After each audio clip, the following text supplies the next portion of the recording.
سوخت چې حضرت عمر رضی الله تعالی عنہ بیت المقدس آزاد کړي، د عیسایانو څخه آزاد کړي بیت المقدس، دغه ما بعد د خلافت چې څومره وخت هغه کې هم د بیت المقدس د مسلمانانو سره ورسره و.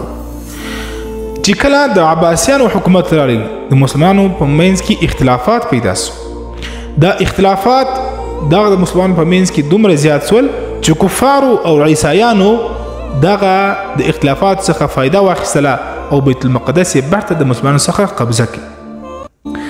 نو د مسلمانانو څخه چې کله بیت المقدس قبضه کړي، اتیا کاله بعد صلاح الدین ایوبی رحمت الله علیه هغه بیرته بیت المقدس د عیسایانو څخه آزاد کړي، بیرته جن آزاد کړي.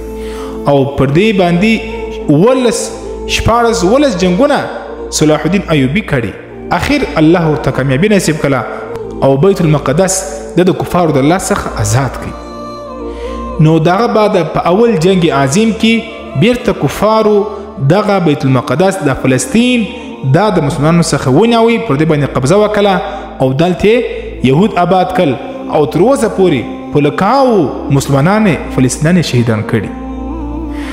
دغه د قیامت یو نشانه ده، یو علامه ده چې په شام کې او د فلسطین په مځکه کې دا ټوله يهوديان چې دي دا به سره راجمع کیږي او دلته به د دوی قتل عام شروع کیږي او دلته به دوی ختم کیږي.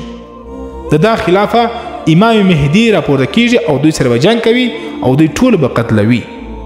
نو هغه وخت را روان دی، تاسو تیار اوسئ او د خپل فلسطین د مسلمانانو په هر قسم امداد او تعاون وکړئ، په خپل ځان سره، په مال په جایداد سره، په ژبه سره او دغه